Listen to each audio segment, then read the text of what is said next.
metaphor na yun. Metaphor ang tawag doon. Yes, yes, opo. Tempest in a teacup. Storm in a teacup. Opo. Ibig sabihin po noon, mga kababayan, ay isang walang kabagay-bagay na biglang pinalalaki.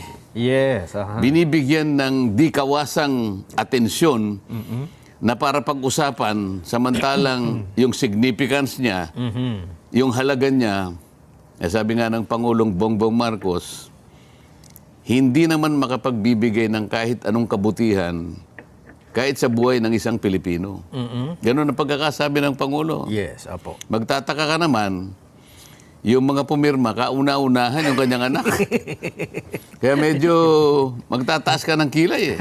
Ayun, hindi lang kilay itinaas ko. Pati paa. Yung bang... Hindi ko naman alam na ito yung pag-uusapan natin. Hindi na sana ako pumunta rito eh. Wala kayong magagawa ko dahil ito ang gustong marinig sa inyo ng ating mga kababayan. Unang-una, kasi siyempre nandun pa rin kayo sa Kongreso, nasa House. Hindi ba kayo paano ba kinokonbine yung gano'n na bigla ang magbobotohan? Hindi ba ipapatawag lahat? Paano ho ba yan? Hindi, magpiprepare na yan ng mga signature seats. Pangkaraniwan ginagawa nila, ipiprepare nila yung impeachment complaint kasama na yung articles of impeachment. Pangkaraniwan yan. Merong nagbabasa pero siguro baka wala pang 5% ang babasahin yun eh. Pipirmahan na lang. Ang importante ay ano bang para sa akin? Ba't ako pipirma dyan? Ganon yan ang palaging iniisip nila. At sa grapevine, kaya ko sinasabing grapevine, ay naulinigan ko lang yung mga nasasagap kong bali-balita. Mula dun sa mga nakadikit doon. Oo, na kapag ikaw ay pumirma, ay bibigyan ka ng karagdagang 100 million worth of projects. Worth of projects? Oo, at bukod pa dyan, meron ka pang X amount of AX at saka yung mga AKAP, yung mga yung pangkaraniwang ayuda na ibinibigay.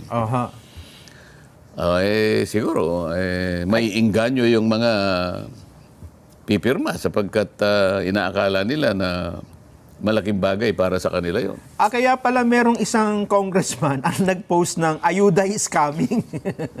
No, nabasa ko yun. Isa yatang congressman na taga Mindanao, Cagayan de Oro yata yun. Maliwanag na inamin niya, ayuda kanya is coming. At yung pagdating, dagsa talaga. Yun ang pagkakadescribe sa akin eh. Malibang bansa dahil sapagkat yun ay natapat dun sa araw na kung saan mag-a-adjourn kami. Kagaya na sinasabi ko, pangkaraniwan, pagka-adjournment, meron ka namang pabaon. Parang nadoble yata yung pabaon Nelson.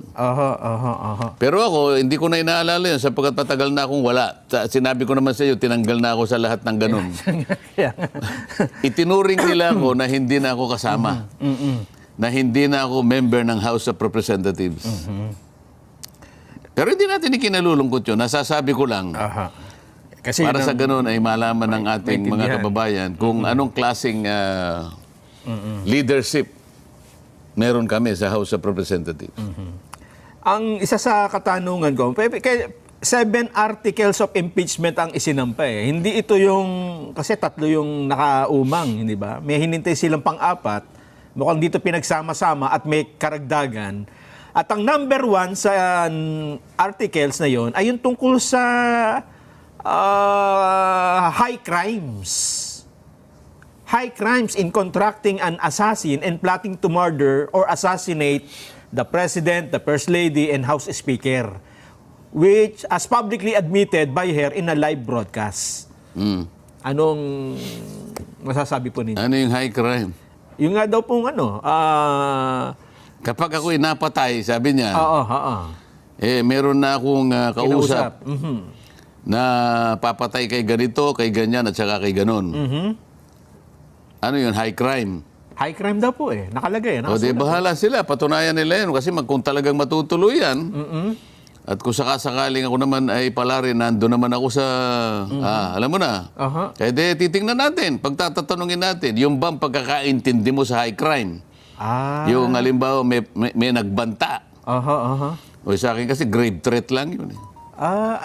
Para sa Yung kapakanan. grave threat, parang pinsang buo ng jaywalking yun eh. Pagbanta ka pa lang. O, di ba sabi niya, pagka ako'y napatay. So, wala pa. Nagsisilbing parang kasiguruhan niya yun. Kaya huwag niyo akong papatayin. Di ba? Saan pumapasok yung high crime? Bayon ko sa kanila. Ba't sa akin may tatanong yan? Hindi naman ako gumawa niyan. Anong mga halimbawa ng high crime dapat? Yung talagang pinatay mo. Ay, kamukha ng treason, yung mga ganyan. Sapagkat pinagkanulo mo na yung buong kapakanan ng bansa mo. Yan ang mga ganyan, yung mga high crimes. Pero kamo, nagsabi siya, kapag ako'y napatay, ipapapatay ko rin kayo. So parang wala pa. Diba?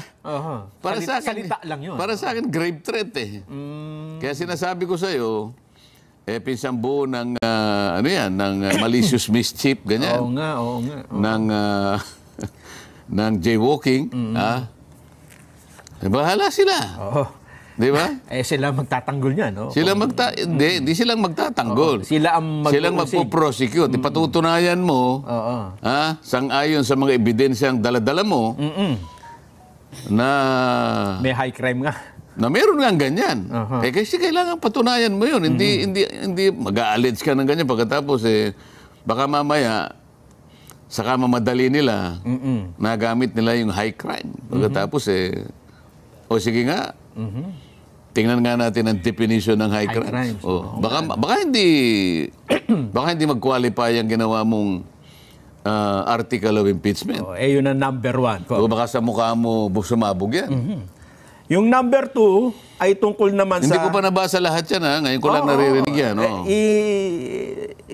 Binabasa... Wala kasi akong panahon basahin yan eh. Kasabi nyo nga, storm in a teacup lang ito eh. Kaya ako nang nagbibigay sa inyo nung teacup ko. Pangulo na nga ang nagsabi. Tama. Hindi ba? Paano mabubuhay ang high crime?